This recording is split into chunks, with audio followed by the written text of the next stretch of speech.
ஜீ Tamil news நேயர்களுக்கு வணக்கம். இந்த வீடியோவில் நம்ம பார்க்க போகிற படம் revolver Rita. Revolver Rita Keerthy Suresh, Radhika madam அப்படின்னு சொல்லி ஒரு பெரிய ஒரு கேஸ்ட் அண்ட் க்ரூவோட இந்த படம் வந்து வெளியாயிருக்கு.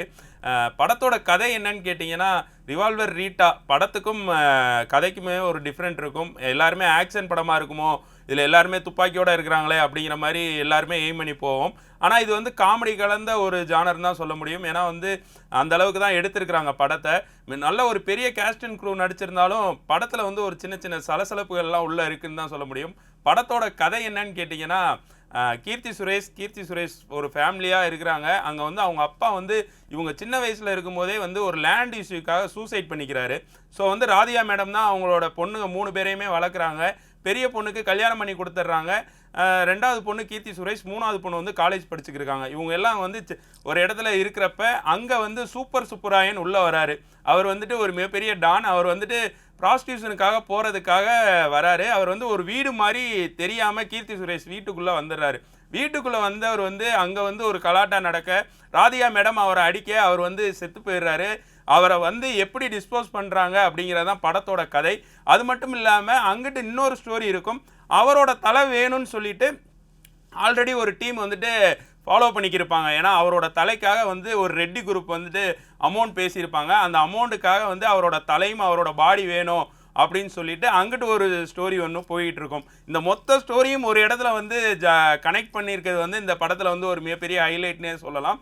இது எல்லாம் இந்த பாடியை எப்படி டிஸ்போஸ் பண்ணாங்க, இந்த ஸ்டோரி எல்லாம் எப்படி கனெக்ட் பண்ணாங்கன்னு தான் மொத்த ஸ்டோரியே அதுக்கப்புறம் ட்ராவல் ஆகுறது. முதல்ல வந்து கீர்த்தி சுரேஷை பற்றி சொல்லி ஆகணும். எல்லா படத்துலையுமே ரொம்ப அழகாக ரொம்ப க்யூட்டாக நடிச்சுக்கிருப்பாங்க. இந்த படத்தில் டோட்டலாகவே வந்து ஒரு ரக்கட் கேரக்டர்னு தான் சொல்ல முடியும். ஏன்னா வீட்டில் உள்ள எல்லாத்தையுமே எடுத்து பண்ணக்கூடியவங்க அவங்க தான். அங்கே நடந்த பிரச்சனைகள், அங்கே நடக்கிற எல்லாத்தையுமே ஹேண்டில் பண்ணுறது இவங்க ஒருத்தவங்களாக தான் இருப்பாங்க. ஏன்னா அவங்க அக்காவுக்கு கல்யாணம் பண்ணி கொடுத்துருப்பாங்க. அவங்க அக்கா வீட்டுக்காரா வந்துட்டு பிளேடு சங்கர்னு வந்து ஒரு கேரக்டர் உள்ளே வருவார்.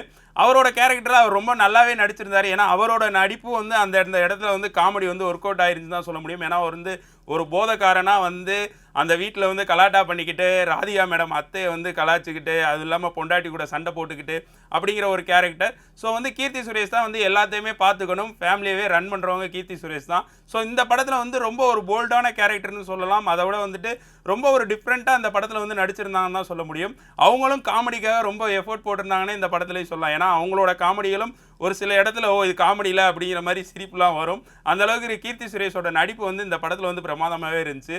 ராதிகா மேடம் வந்து எல்லா படத்துலையுமே ஒரு தனியாக ஒரு இடத்துல ஸ்கோர் பண்ணுவாங்க. இந்த படத்தில் வந்து ரொம்ப ஒரு மாலை போட்டுட்டு ஒரு பக்தியாக, அதாவது முருகனோட வேண்டுதலுக்கு, அதாவது எது நடந்தாலும் கேஷுவலாக நம்ம வீட்டிலலாம் பேசுவோம்ல, அப்பா முருகா நான் வந்து உனக்காக மொட்டை போட்டுக்கிறேன்ப்பா, அப்பா இது நல்லா நடந்தால் நான் வந்து இது பண்ணுறேன் அப்படிங்கிற மாதிரி அங்கே கீழே கவுண்ட் போய்கிட்டே இருக்கும். ராதிகா மேடம் 250 251 அப்படிங்கிற மாதிரி இவ்வளோ வேண்டுதல் வச்சுக்கிட்டே இருக்கிறாங்க. ஒரு நார்மல் ஒரு செல்லம்மாவாக வந்து நடிச்சிருக்கிறாங்க. அவங்க பண்ணியிருக்க எஃபோர்ட்டும் வந்து காமெடி வந்து நிறைய இடத்துல வந்து ஒர்க் அவுட் ஆகிருக்கு. ஏன்னா அவங்க பண்ணுற ஒவ்வொரு வேலையும், அவங்க வந்து அவங்க குடும்பத்தை காப்பாற்றுறதுக்காக அவங்க நடிக்கிற நடிப்பும் அதெல்லாம் வந்து எல்லா இடத்துலையுமே ரசிக்கிற மாதிரி தான் இருந்துச்சு. கூட வந்து சூப்பர் சுப்புராயன் அவர் தான் உள்ளே வருவார். அவரோட இது வந்து முடிஞ்சிடும்.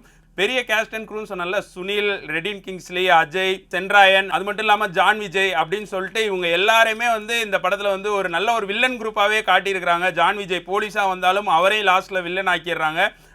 ஆல்ரெடி வந்துட்டு சொன்னல சுனில் வந்துட்டு இந்த சூப்பர் சுப்புராயனோட ஒரு பையன், ரெடின் கிங்ஸ்லி அவரோட கீப்போட பையனாக காட்டியிருப்பாங்க. ரெடின் கிங்ஸ்லி அங்கங்கே வந்தாலே நமக்கு அவர் பார்த்தாலே நார்மலாக சிரிப்பு வந்துடும். இந்த படத்துலேயும் அவர் வந்து காமெடிக்காக நல்லா எஃபோர்ட் போட்டிருக்கிறாரு. ஏன்னா வந்து அந்தளவுக்கு வந்து அந்த இது ஒர்க் அவுட் ஆயிருந்துச்சு. ரெடின் கிங்ஸ்லி மட்டும் இந்த படத்தில் இல்லைன்னா அந்த ஒரு சில காமெடிகளும் இல்லாமல் போயிருக்குன்னு தான் சொல்ல முடியும். சுனில் வந்து ஆல்ரெடி ஒரு பெரிய ரவுடி, அதாவது வந்து இவங்க அப்பா வந்து கொண்டுறாங்க. அதனால் வந்து சுனிலும் வந்து இந்த பாடியை தேடி அலையிறாரு, எங்கே எப்படி போச்சு அப்படிங்கிறது கொண்டு வராங்க. லாஸ்ட்டில் நான் முன்னாடியே சொன்ன மாதிரி இந்த மொத்த ஸ்டோரியுமே ஒரு நல்ல ஒரு கனெக்டில் வந்து கனெக்ட் பண்ணியிருக்காரு ஜே.கே.